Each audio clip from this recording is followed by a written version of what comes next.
TDP కోసం కష్టపడి పనిచేస్తున్న నిజమైన కార్యకర్తలకు తీవ్ర అన్యాయం జరుగుతోందని పొరుమమ్మిల పట్టణంలోని టీడీపీ యూనిట్ ఇన్ఛార్జ్ రహమతుల్లా ఆరోపించారు. ఆయన తన బాధను ఏసీఎన్ న్యూస్తో పంచుకున్నారు. నియోజకవర్గ నాయకులు తమ సొంత భూ సమస్యను పరిష్కరించడంలో విఫలమయ్యారన్నారు. అందుకే తన కార్యకర్తలతో కలిసి డీసీసీబీ చైర్మన్ సూర్యనారాయణ రెడ్డి వర్గంలో చేరమన్నారు. ఆయన తమకు న్యాయం చేస్తారని భరోసా కల్పించారన్నారు. నా పేరు మొగల్ రహమతుల్లా, మాది పౌర్ణాల పట్టణంలో ఉద్దిగట్ట. మా నాన్నగారు వచ్చేసి Mogal Rasool, TDP ex leader. మా నాన్నగారు ఎక్స్ మాజీ ఎంపీటీసీ ప్లస్ వార్డ్ మెంబరు. మా కుటుంబం తెలుగుదేశం పార్టీ ఆవిర్భావం నుంచి పనిచేస్తున్నాము. మా కుటుంబంలో చిన్న పిల్లవాళ్ళ దగ్గర నుంచి కూడా ఇప్పటి వరకు ప్రాణాలిచ్చి చేసేదానికి కూడా సిద్ధంగా ఉన్నాము. కానీ మాకు పార్టీలో తగిన గుర్తింపు రావట్లేదు.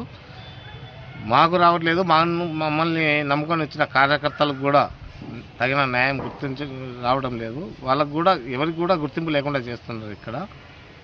దీని గురించి పార్టీ గుర్తించి సముచిత స్థానం కల్పిస్తారని చెప్పి మేము కోరుకుంటున్నాం. మేము పార్టీలో ఆవిర్భావం నుంచి పనిచేస్తున్నా కానీ మన రితీష్ రెడ్డి గారి నుంచి కూడా విజయమ్మ గారి నుంచి కూడా మనకు తగిన సముచిత స్థానం రావట్లేదు. కానీ పార్టీలో పౌర్ణాల పట్టణంలో వచ్చేసి మా కుటుంబం ఎన్ని సంవత్సరాలు చేసేది కూడా ప్రతి ఒక్క ఓటర్ కూడా గుర్తిస్తాడు. పక్క పార్టీల వాళ్ళు ఎవరు కూడా ఏమంటున్నారంటే వాళ్ళు తెలుగుదేశం వాళ్ళకు పక్కన పడేయండి, ఎప్పుడైనా కానీ అదే విధంగా మాట్లాడతారు. నాకు అలాంటి కుటుంబానికి కూడా ఈరోజు ఇక్కడ పార్టీలో తెలుగుదేశం పార్టీ రూలింగ్లోకి వచ్చినప్పుడు కూడా మాకు సముచిత స్థానం అయితే కల్పించడం లేదు. మాకే స్థానం కల్పించినప్పుడు మన కార్యకర్తలకు మనం ఏం చేయలేకపోతున్నాం. దానికోసమే అన్ని విధాలుగా మా బంధువులతో కానీ మా స్నేహితులతో కానీ అందరితో మా కార్యకర్తలతో కానీ మాట్లాడుకొని అందరి నిర్ణయాలు తీసుకున్న తర్వాత నేను సూర్యనారాయణ గారి దగ్గరికి వెళ్ళడం జరిగింది.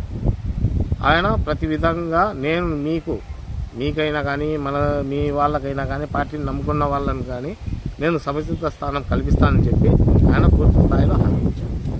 దానికోసం ఆయన హామీ ఇచ్చిన దాన్ని బట్టి మేము కూడా నిర్ణయం తీసుకున్న తర్వాతనే ఆయన దగ్గరికి వెళ్ళాం.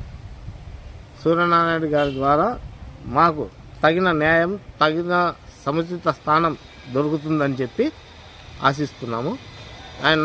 ఆయన నాయకత్వానికి కూడా మేము ఏకీభవిస్తున్నాం.